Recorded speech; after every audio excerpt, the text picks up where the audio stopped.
fera nessa tecnologia. Eu não sei se todo mundo já conseguiu reconectar, mas a gente pode prosseguir a nossa aula. O pessoal já voltou já. Pode começar. Ok. Espertos aí, hein? Vamos lá, então. Continuando. A gente parou quando a gente ia ler.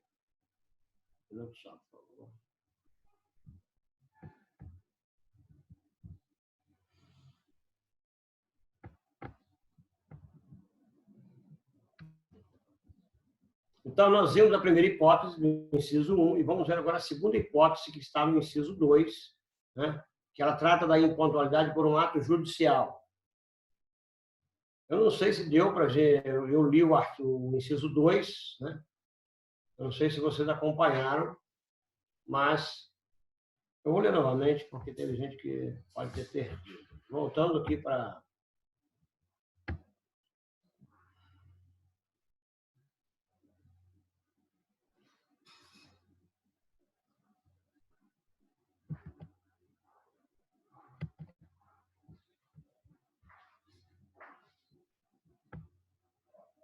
Artigo 94, inciso 2. Seria a segunda situação de impontualidade.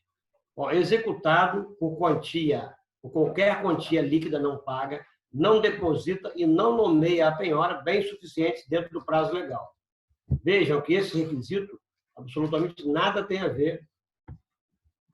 Não sei nem se agora se eu estou compartilhado a tela. Vocês conseguiram observar aí, eu li o artigo, conseguiram acompanhar?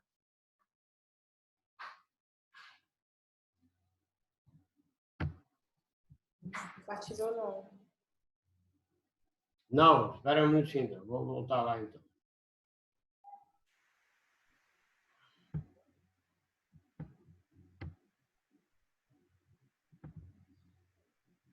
Agora sim, né? Na tela, o artigo 94, inciso 2. Isso. Marcando aqui o inciso 2. Executado por qualquer quantia líquida, o devedor não paga, não deposita e não nomeia a penhora bens suficientes dentro do prazo legal. Então, vejam que essa condição não tem nada a ver com a primeira. Tanto é que aqui é qualquer valor. R$500, R$1.000. Então, aqui ele não limita valor. Então, existe uma execução, essa execução é frustrada. Por quê? Porque ele não contesta, não expõe limite, ele não deposita o valor, não garante o juízo através da penhora, nomeia bens da penhora, e não paga.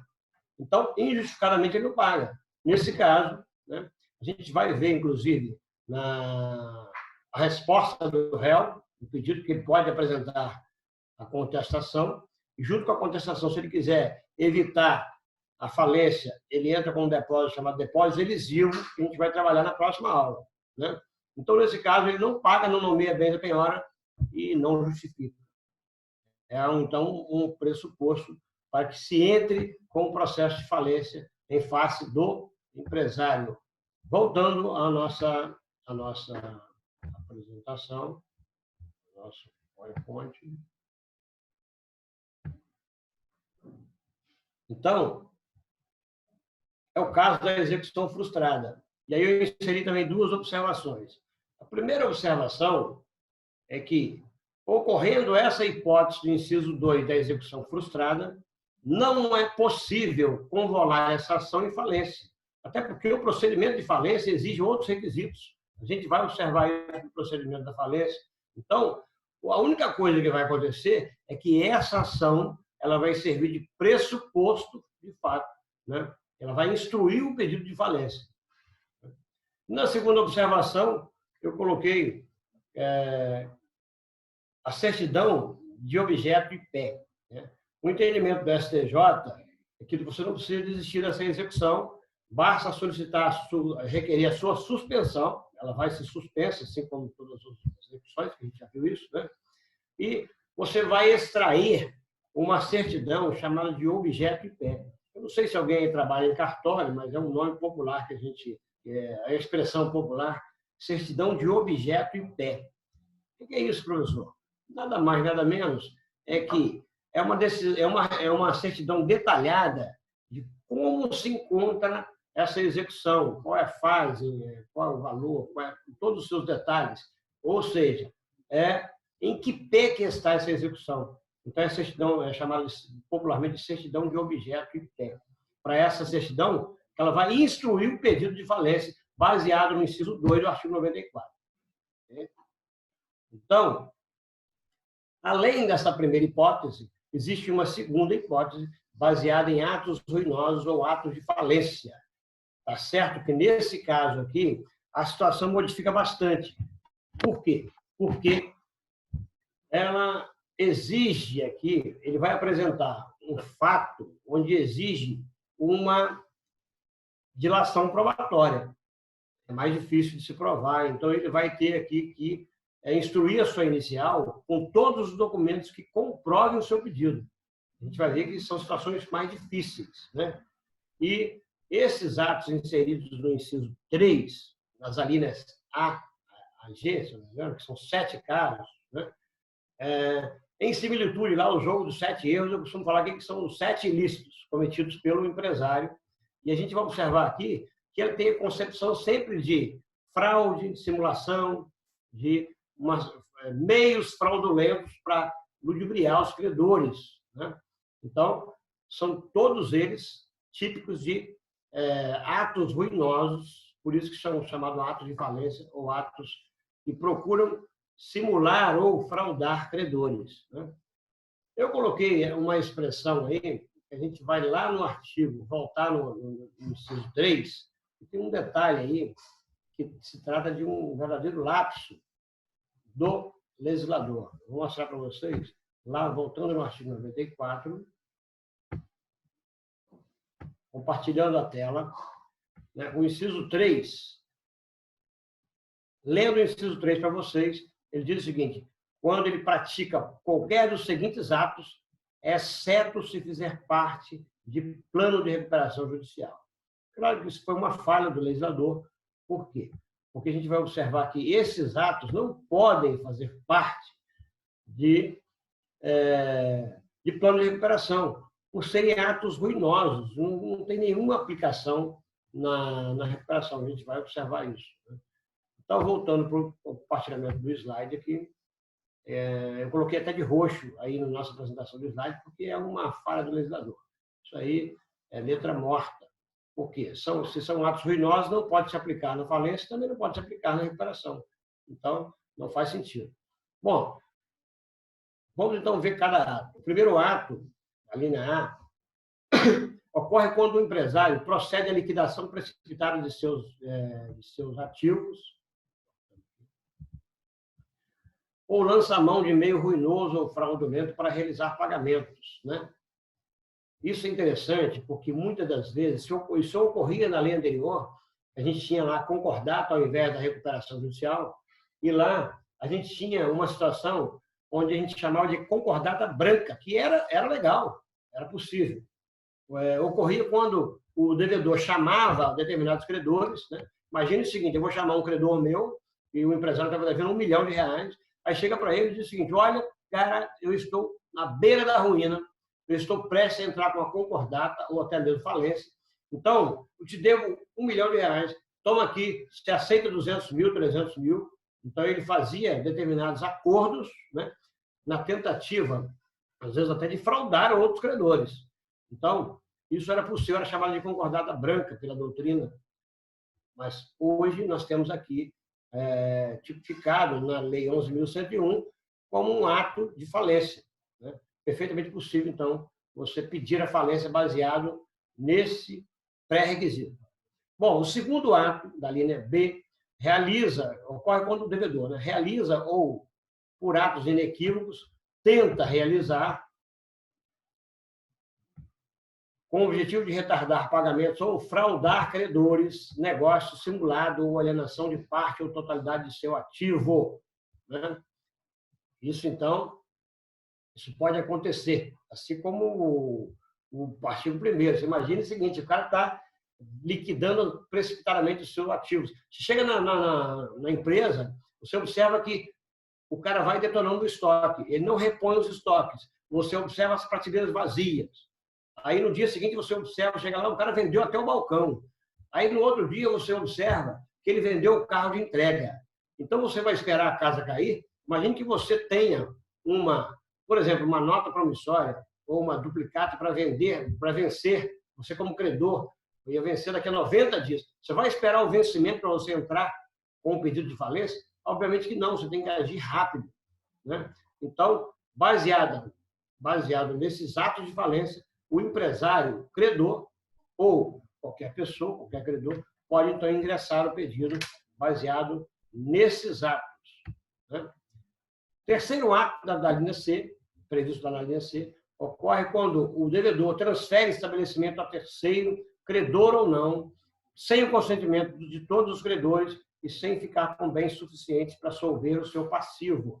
Aí, então, professor, ele não pode transferir estabelecimento? Pode, esse é o trespasse, ou transpasse, que a gente chama, né? Ele pode, desde que não supere que o passivo não supere o seu ativo. Se ele ficar em estado de insolvência, aí nós vimos lá que é condição do trespasse que ele notifique todos os credores, ele tem que ter anuência de todos os credores, se isso ocorrer. Então, é uma condição de anulabilidade, e aqui, então, é um motivo de pedido de falência tipificado nessa linha C do inciso 3 do artigo 94. O quarto ato é quando o devedor simula a transferência de seu principal estabelecimento com o objetivo de burlar a legislação, né? Isso aí é uma crítica na doutrina, né? Manuel Justino Bezerra Filho, ele critica isso daí e com bastante fundamento. Você imagina o seguinte, é claro que não é só o principal estabelecimento. Imagine uma empresa como sei lá, Lojas Americanas, que coloca 100 filiais. Imagine que se ela aliena 99 filiais e deixa só o estabelecimento principal. E o objetivo dessa alienação foi realmente burlar a legislação, que seja legislação, ou fraudar credores. É claro, evidentemente, que a jurisprudência vai manifestar o deferimento da falência baseado nesse pedido. Então, aqui, o legislador não mandou muito bem em falar assim, que é só o seu principal estabelecimento. Eu acredito que haverá pedido de falência baseado em uma filial, se for com o objetivo de fraudar o fisco ou fraudar credores, né? Então, como quinto ato, na linha E, ele ocorre quando o devedor dá ou reforça a garantia a credor por dívida contraída anteriormente, sem que fique bens livres e desembaraçados suficientes para saldar seu passivo. Observe que é sempre fraudar, simular, né? O sexto ato, que é a linha F, ausenta-se sem deixar representante habilitado com recursos suficientes para pagar os credores, abandona o estabelecimento ou tenta ocultar-se de seu domicílio, de seu local ou sede de seu principal estabelecimento. Isso ocorria muito. O empresário some do mapa. Poxa, você está ali precisando de resolver, então você deixa caracterizado que houve a procura, né, no estabelecimento, principalmente no principal, sem deixar representante, sem deixar alguém para quitar os seus compromissos. Então, hoje, isso aí também é motivo para que se peça falência, baseado na linha F do artigo 94, inciso 3. E, por último, deixa de cumprir no prazo estabelecido obrigação assumida no plano de recuperação judicial. Nós vimos lá que, dentro dos 2 anos do plano, há uma fiscalização do juiz, que ele pode pedir a convolução da falência. Após esse prazo, pode pedir? Pode, baseado nesse artigo aqui. Ele deixou de cumprir o compromisso estabelecido no plano de recuperação. Ok, pessoal? Então, a gente termina com esses pressupostos fáticos, jurídicos, e com a insolvência presumida. Voltando aqui para a tela. E agora, então, eu me coloco à disposição dos senhores para eventuais perguntas, né? Sabendo que amanhã a gente vai ter a aula de Direito Civil, eu até fiz uma confusão, achei que eu tivesse agendado, agora sempre que fui ver que eu tinha agendado uma aula por outra, mas a intenção foi o empresarial. Hoje e amanhã cedo a gente tem, então, aula de Direito Civil. Abro aí para perguntas, quem quiser se manifestar, por favor.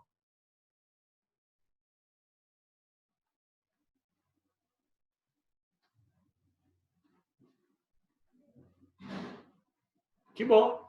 Bom, eu não sei se isso é ótimo, se não tem pergunta. Sim. Annelise? Não, não sou eu, não. Oi, Elias. É a Priscila aqui. Tá ouvindo? Quem? Priscila. Ah, Priscila. Eu não estou enxergando você na tela, mas pode falar. A ME sofre falência? O Armas está perguntando. Ah, perfeito. Agora estou vendo aqui o comentário dele. Olha, o fato de ser microempresa ou empresa de pequeno porte não tem absolutamente nada a ver com se pode ou não pode pedir falência. É apenas um enquadramento de acordo com o seu faturamento para ter alguns privilégios fiscais. Então, se a AME ou EPP se for classificado como empresário, sim, pode pedir, pode falir, porque ela está enquadrada. Agora, existem algumas situações específicas hoje, por exemplo, a legislação mudou tanto que tem sociedade não empresária que pode ser enquadrada em algumas situações de microempresa e empresa de pequeno porte. Então, aquela lei complementar contemplou, inclusive, algumas sociedades simples. Então, não basta você observar se é ME ou se é EPP. Ela tem que ser sociedade empresária. Ok? Porque existem enquadramentos hoje até para a sociedade simples. Hoje, a legislação hoje foi muito ampla. Então, o fato de ser microempresa ou EPP é apenas um enquadramento para ter alguns benefícios fiscais, alguma facilitação no recolhimento do simples, enfim. É uma opção conforme o seu faturamento. Em regra, ela vai ter, não porque ela é microempresa ou EPP, é porque ela é sociedade empresária. Okay? E a insolvência econômica, se for comprovada, pode ser usada, então, né? Perfeito, mas como é que você vai utilizar? Se você não pode ter acesso aos livros fiscais, aos livros contábeis. Esse é o grande problema. Existe uma blindagem do empresário. Você não pode requerer conforme o artigo 1190, aliás, o 1190 e o 1191. São dois artigos que blindam a sociedade empresária em face da proteção do sigilo empresarial. Então, você não pode requerer esses livros. Só naquelas circunstâncias de briga de sócios, né? Sucessão, comunhão ou gestão de sócios, mas você não pode pedir, você como um res, né, mortal, não pode pedir, né, sob pretexto de requerimento de falência, você não pode pedir a abertura dos livros. Infelizmente não, está proibido pela 1191 do Código Civil. Tá bom. Por isso que a ruína financeira ela é aplicada na insolvência civil e por isso que eu nunca vi um processo de insolvência civil. Se alguém, por acaso, aí, nesses estágios, ou então trabalha no cartório, por favor, quem encontrar um processo de insolvência civil, traga para mim que eu vou agradecer. Elias, Sim? naquela parte que você disse que em algumas situações não é preciso a concordância dos outros, e aí depois você falou alguma coisa em relação a transpassing, que nesse caso seria necessária a concordância. O que significa esse termo? Você pode transferir o estabelecimento através do transpasse ou trespasse, lembra disso?